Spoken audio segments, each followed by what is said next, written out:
अस्सलामु अलैकुम दोस्तों, नहमदहु नसल्ली अला रसूलिहिल करीम, अम्मा बाद, फ़ाऊज़ु बिल्लाहि मिनश शैतानिर रजीम, बिस्मिल्लाहिर रहमानिर रहीम। अस्सलामु अलैकुम वरहमतुल्लाहि वबरकातुहू। दोस्तों, आज जुमा का दिन है।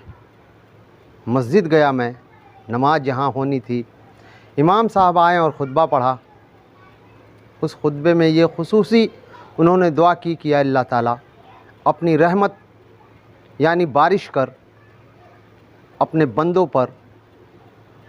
इसके बाद उन्होंने कुरान की आयतें पढ़ी जिसमें अल्लाह फरमाता है कि ऐ लोगों, अपने अल्लाह और उसके रसूल से ख़यानतदारी न करो।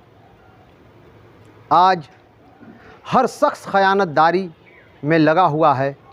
अल्लाह हमें माफ़ फ़रमाए और हमें अमानतदारी करने की तौफ़ीक़ अता फ़रमाए। उसके बाद उन्होंने एक हदीस सुनाई कि अल्लाह के रसूल सल्लल्लाहु अलैहि वसल्लम कहते हैं कि जब ख़यानतदारी होने लगे तो तुम क़यामत का इंतज़ार करो। फिर उन्होंने सुनाया कि एक सहाबी रसूल अल्लाह के रसूल सल्लल्लाहु अलैहि वसल्लम के पास आते हैं और कहते हैं कि या रसूलल्लाह, क़यामत कब आएगी? उन्होंने इरशाद फरमाया कि तुम जब देखो कि लोगों की अमानत ज़ाया होने लगे और जिसको अमानतदारी के लिए चुना गया है वो ख़यानत करने लगे, तब तुम क़यामत का इंतज़ार करो। आज हम अपने मुआशरे में देख रहे हैं कि नाअहल लोग, जिसको कोई शऊर नहीं है, वो लोग आज चुन करके अमानतदारी के लिए उस कुर्सी पर बैठाए जा रहे हैं और उनसे कोई पूछने वाला नहीं है, कोई जांचने वाला नहीं है कि आपने वादा किया था कि आप जब इस कुर्सी पर आएंगे तो आपको ये काम करना होगा और ऐसे अमानतदारी करना होगा।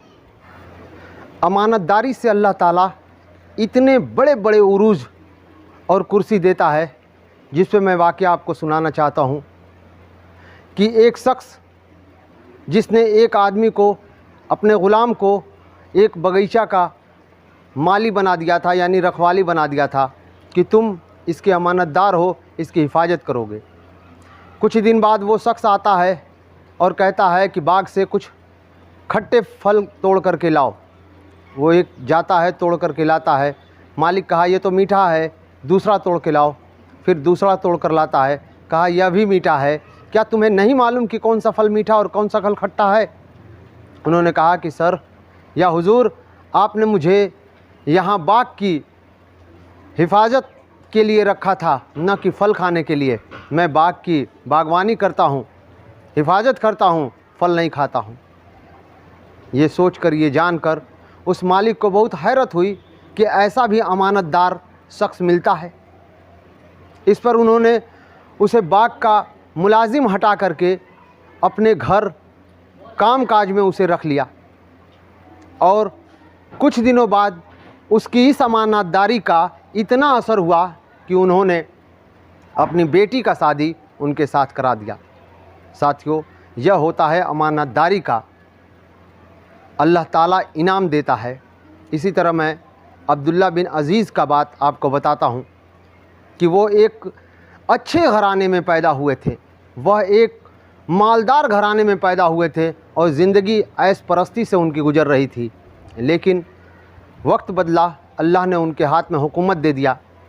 अब वो एकदम सादा अपनी ज़िंदगी बिताने लगे और अक्सर अकेले में रोया करते थे।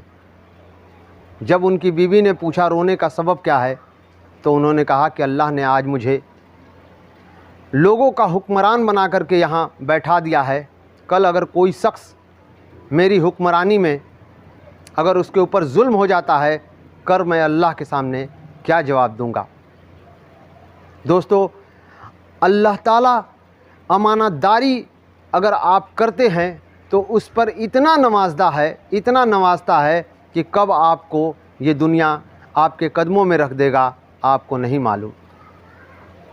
उस पर अल्लाह ताला कहता है कि इस ज़माने में ऐसे भी दुनिया में मैंने लोगों को पैदा किया है कि अगर उन्हें माल का ढेर भी दे दो तो वो तुम्हारा सारा माल तुम तक पहुंचा देंगे, और ऐसे भी मैंने इस दुनिया में लोगों को पैदा किया है कि अगर 1 दिरहम भी उन्हें दे दो तो उनको लेने के लिए तुम्हें नाक रगड़नी पड़ जाएगी, उनके सर पे खड़ा होना पड़ेगा तुम्हें। साथियों, दुआ है अल्लाह से कि वो हमें अमानतदार बनाए। सदक़ल्लाहुल अज़ीम व आखिरु दावाना अनिल हम्दुलिल्लाहि रब्बिल आलमीन। अस्सलामु अलैकुम।